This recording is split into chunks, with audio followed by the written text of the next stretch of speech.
Hello everyone, welcome back to Pasid Voices podcast. Today I'm broadcasting from the beautiful city of Mediterranean Sea, Alexandria in Egypt. I'm Professor Hussam Arafa Ghazi. I'm Professor of Medicine in Mansour University and I'm the President of the Pan-Arab Society of Interventional Endocrinology and Diabetes Technology. Today I'm honored to host a brilliant expert, my friend from Germany, Dr. Ingo Jansen. Dr. Jansen is a highly respected interventional thyroidologist and he's also nuclear medicine specialist with years of experience in managing thyroid disorders, particularly using thermal ablation and radioactive iodine. Dr. Jansen, welcome to Pasid 2025 and welcome to our broadcast today. Thank you very much, my dear friend Hassam. Before we start with the podcast, really, I have to say thank you for inviting me, having me here. It's a great honor for me to be here, and I have to say that I'm already so much impressed, and it's just amazing what I see here. I'm really amazed what you built up here, and it's great, really stunning. Thank you, my friend.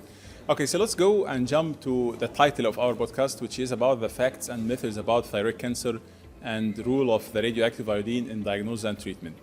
First of all, thyroid cancer is often surrounded by a lot of myths and fears. I think not in Egypt, not in Germany, it is a worldwide problem.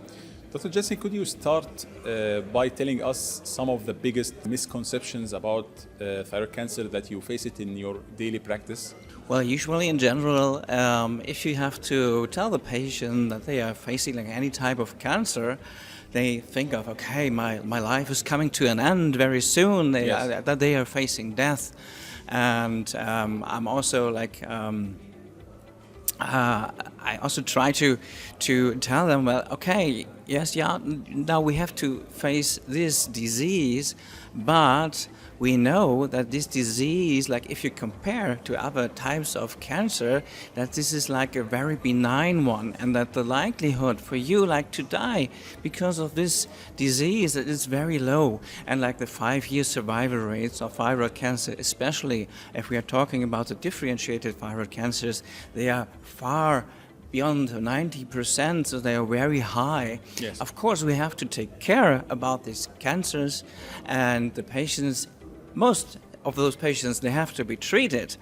But the likelihood that the patients are really going to suffer from this disease and going to die, the likelihood, fortunately, is really low, and that's what we have to tell them. So let's start by the heart of your specialty, which is the dealing with radioactive substances like the radioactive iodine and its therapy.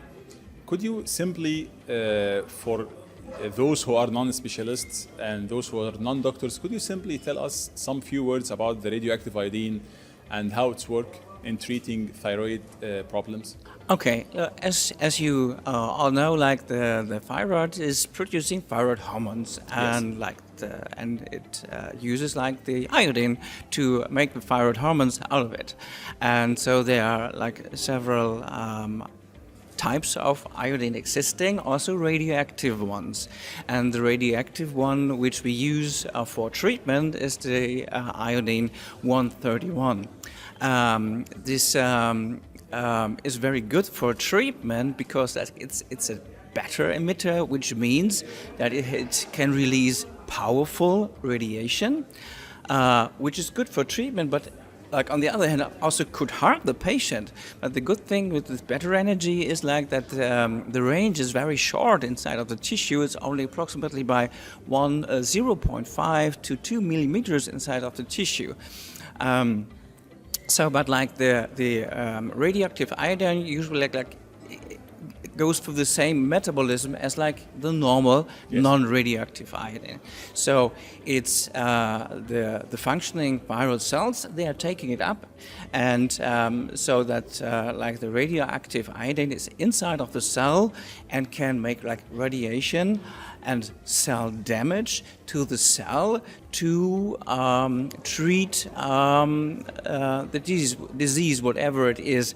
It may be like hyperfunctional thyroid disease, might be grave disease or toxic adenoma. So these especially tend to take up this iodine very, very well. And it stays there and makes radiation damage to those cells where we want to have the damage. On the other hand, like there's no other organ in the body which really utilizes this iodine. Yes. Like the salivary glands, they're taking it up in a little way, but we can prevent like damage to the salivary glands if we force the patient just to chew chewing gum, for example. But in general, the radioactive iodine works like identically like the normal iodine, and it's taken up in the thyroid cell, and it also like undergoes like the organification, and like we can, like in thyroid diseases, we can really decide where to have it, like in which cases we want to use it, and it's a great way to treat patients for hypothyroidism, or like to treat patients with thyroid cancer after the thyroid is taken out. For these patients, it's a little bit special because like these cells usually don't like the iodine so much, yes. So we have to make them hungry for the iodine. So we have like to do these treatments with very high TSH levels. Like TSH is making the thyroid cells hungry. Yes. It's for the iodine. It's stimulating to take it up, and in this condition we can also make like the cancer cells being hungry for the radiation we want to give them. Okay, beyond the treatment, radioactive iodine also is used and play a role in the diagnosis of thyroid disorders. Could you talk with us how radioactive iodine, you elegantly elaborate how we use it in treatment in a simple words. But now can you tell us how we use radioactive iodine in the diagnosis of different thyroid disorders? Is there any another materials, radioactive materials used maybe also in the diagnosis?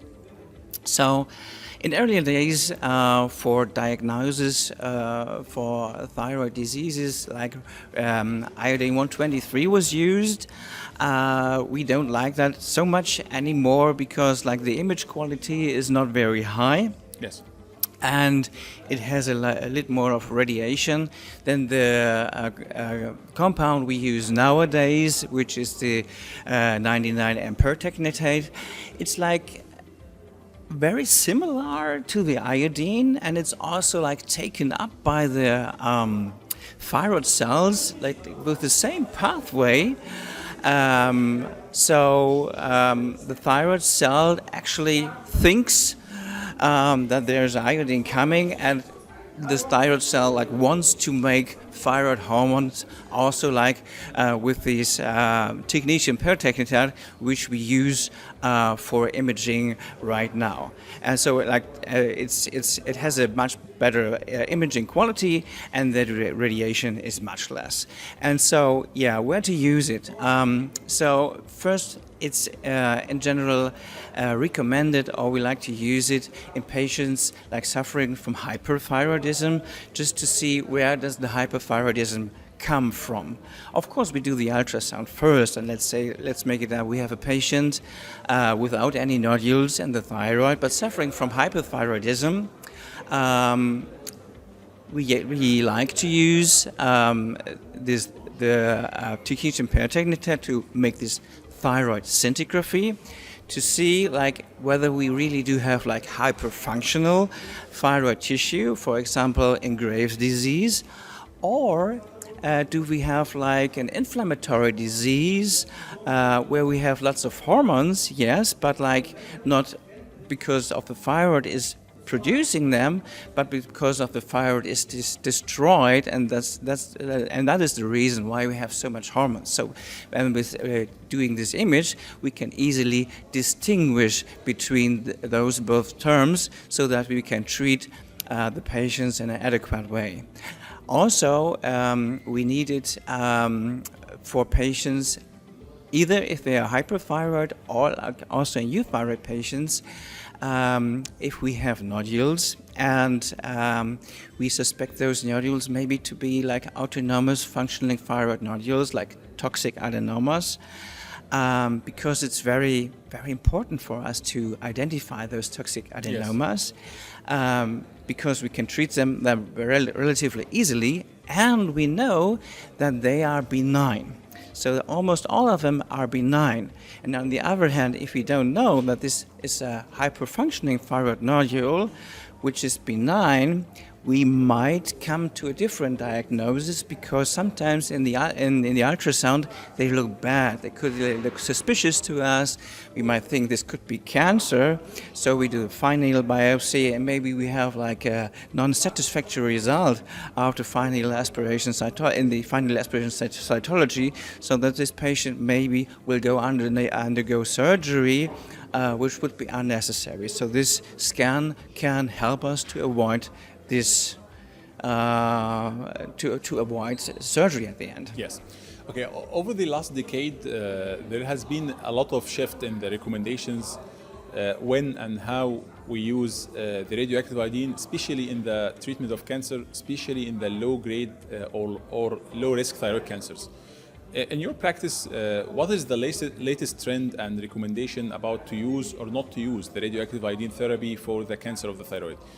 When we were in the medical school, it is a routine for us that any patient with thyroid cancer, we should do total thyroidectomy, and we should give them a lot of radioactive iodine and a lot of isolation and environmental safety and so on. But now the trend and the medical recommendation and medical guidelines has been changed. Could you tell us, in your practice, what is the latest recommendations? Do you have any local, in Germany, local recommendations, or any European or international recommendation about this? You are correct. Like when I started with nuclear medicine, like almost all patients with thyroid cancer, they came to us after total thyroidectomy, regardless whether it's like a microcarcinoma or a large carcinoma, and they were given a large amount of radioactive iodine, and then like. I remember like 200 MCI was something which we gave regularly. Then like it changed to 100 MCI. Then it changed to 50 MCI. And now we are at a stage where we see again that the dosage goes down again. Yes. And like the microcarcinomas, they are not treated with total thyroidectomy, so they don't undergo radioactive treatment anymore. And like in Germany, actually, like in the next weeks, the recommendations are coming out, and in them, like, okay, PT1A is no topic for radioiodine anymore, but we also say like, okay, but PT1B might be discussable not to do the radioactive iodine treatment anymore. And I think this is the way which is like okay, also will be followed in the future, that we have to really think about carefully, because we know that also like the radioactive iodine is harming the patients, but like at the dosage levels we are now, we can be relatively sure that we don't harm them too much. And like, yeah, but this is, I think, the way which it will go definitely. Yes. In thyroid cancer, maybe usually there is a one way, which is the surgery in most of cases and followed by iodine. But in the benign conditions, there may be another alternative options for the radioactive iodine. So we used as an endocrinologist, and surgeons should do this, and interventional thyroidologists and nuclear medicine physicians should elaborate for the patient what is the benefits or what is the advantage of this therapy. And there is nothing as 100% safe. There is also disadvantage of this therapy. So I'd like to know from you, what do you do in your clinical practice? How you say for the patient, for example, let's talk about the benign conditions, Graves' disease, for example, or the toxic adenoma, which there may be another option for treatment. You as a nuclear medicine specialist, you should say for the patients the benefits and the advantage of the radioactive iodine, and you should told him that there is also disadvantage or some precautions about the using of the radioactive iodine. Can you tell us and our listeners what do you do specially regarding this point?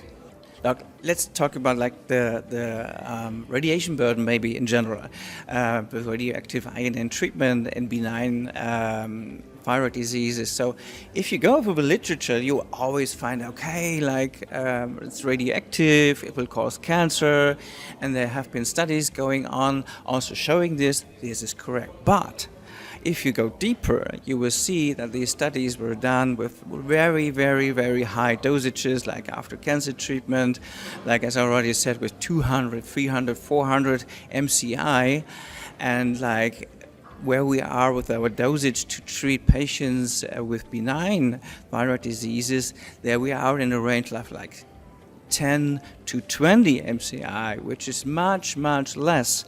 And there are no studies, not at all, showing that these patients have an increased risk to develop any cancer in the future. So there we are on the safe side. So we can it's a very nice treatment, like without giving patients a scar, without pain usually. Hospitalization. So like in Germany, we have this hospitalization. It's the rule in Germany, like in most other countries. It's the patient goes home. Do you give the patient any precautions, especially regarding the environmental safety or fertility or marriage or something like this? Yes, this is a good point. Like. They shouldn't stay too close, like to children or like pregnant people. Ladies. So they should stay away from that. The days after they got their treatment pill. This is definitely a point. And if the lady will gonna be, for example, seeking fertility or will be married recently, so how often do you advise to postpone the pregnancy? So. Usually, if I have a patient who wants to become pregnant, yes, I'm telling her, okay, you can do your radioactive iodine treatment. It's very nice, without pain, without scar, without blood, without risk for general anesthesia. But you have to be sure not to be pregnant at least for 6, better for 12 months. Yes. So, and this can be a very big point. So that, like I would say, most of the female patients who like want to have a child, they will say, okay, this is too long for me. Like, is there any other treatment you can offer? And then I say, okay, you can undergo surgery. Like if you're talking about Graves' disease, that would be like the other option to undergo surgery. Or if we are talking, let's say, about toxic adenoma, there we fortunately have more options. There we can do the surgery, yes, which I usually do not recommend with toxic adenoma, also because of the risk of hypothyroidism after that. There we have like our very nice option, the thermal ablation, yes, which I usually recommend, although I'm a nuclear medicine specialist, but now, you know, I also like our thermal ablation very much, and this would be my first choice in most of the patients with toxic adenoma, but it depends also on the size. If it's too large, I recommend radioiodine treatment or even surgery. Okay, before we wrap up, Dr. Jensen, I would like to hear from you a message that you would like to leave it for the young physicians about managing thyroid disorders wisely. We have a lot of investigations. We have a lot of options of treatment. Usually in Arabic word, we say that the doctor should be wise. The term of doctor is not an Arabic term, it is an English term. But usually in the past we say that the doctor is should be wise as much as we can. So what's your advice to the young generations to use the investigations and the models of treatment wisely? So what first came to my mind was, don't forget the thyroid scintigraphy or the thyroid scan in euthyroid patients. Yes. Because you might overlook the AFTN and save the thyroid. And then my recommendation would be like always be open also to new treatment options and have a look what advantages they can bring. Sometimes we just tend to stay with what we have and what we know. And especially in our field of medicine, this is not a good option. And usually in the field of medicine, we are going forward very quickly, and we see that new treatment options are evolving and upcoming, and be open to it and go with the time. Dr. Ego Jansen, I'm very happy to be that you be with us here. Thank you very much for this fascinating conversation. To all our listeners, stay tuned for more cutting-edge discussions right here at Pasid Voices 2025. I'm Professor Hussam Arafa Ghazi, and wishing you all an inspiring journey in advancing thyroid care. Thank you, and stay tuned for a lot of coming Pasid Voices podcast. Thank you.